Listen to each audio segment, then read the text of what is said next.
हुआ जिसका नाम था प्रहलाद, भक्त प्रहलाद। और उन्होंने कहा नहीं, आप पिताजी आप ईश्वर नहीं है, ईश्वर कोई दूसरा है जो हमें दिखाई दे रहा है। जैसे आपको दिखाई दे रहा है कि ईश्वर बाबा है, आपको दिखाई दे रहा है ना, सभी प्रेमियों को दिखाई दे रहा है कि बाबा ईश्वर है। इसीलिए उन्होंने कहा नहीं, मैं देखता हूं, तुम्हें नष्ट करता हूं, तुम्हारा ईश्वर कैसे बचाएगा। और अपनी बहन, उनकी बहन को एक शक्ति थी कि वो आग में नहीं जलती थी, जिसका नाम होलिका था।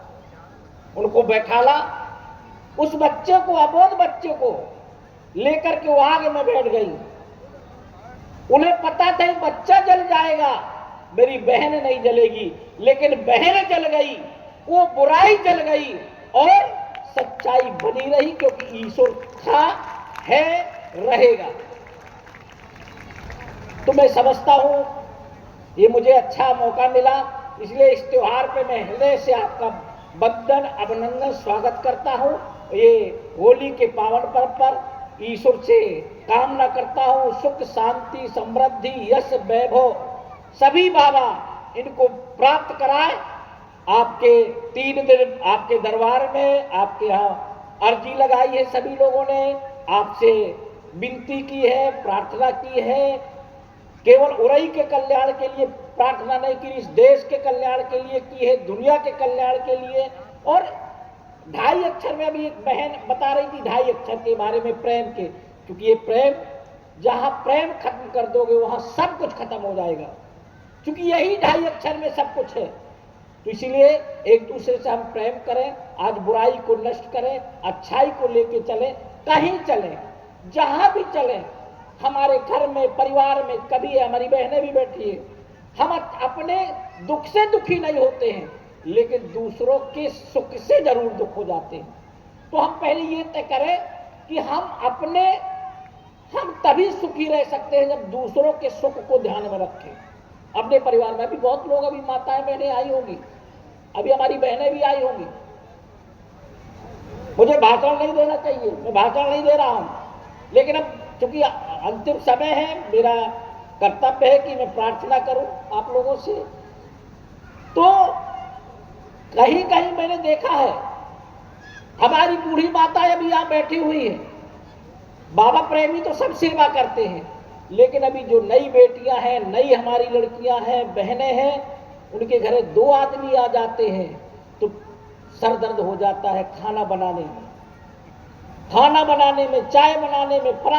और अभी पुरानी माताएं हैं, उनके 10 लोग पहुंच जाए तो उन्हें नशा है खाना खिलाएं। गाय का खाना बनता था, कुत्ता के लाने खाना बनता था, और भूला भटका भी आ जाए तो भी खाना बनता था।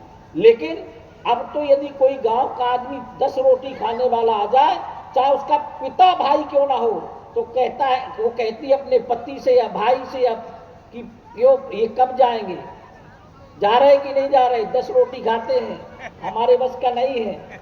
तो हमारा ये कहना है कि बाबा के भक्त तो ऐसे हो नहीं सकते, आप तो दूसरों को खिलाते हैं, लेकिन हम अपने बच्चों में संस्कार डालें कि सबसे बड़ा यदि पुण्य है तो दूसरों को खिलाने से, दूसरों की सेवा करने से।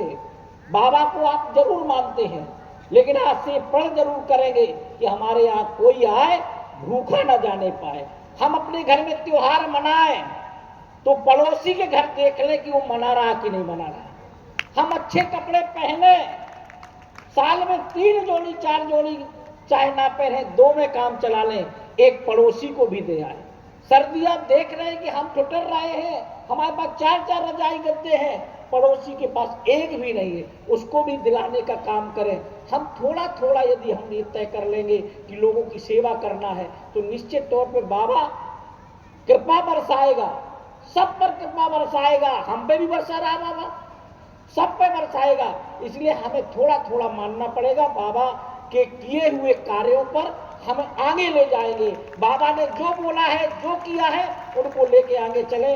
बोलो बाबा के चरणों को प्रणाम करते हुए आपको पुनः, मैं चूंकि बोलने वाला नहीं था, लेकिन हमने कहा जनप्रतिनिधियों का, नेताओं का सभी बोल रहे, तो फिर मैं क्यों छोड़ूं भाई, मेरा क्या। पहले तो मैं सुबह तो प्रणाम ही करके गया था।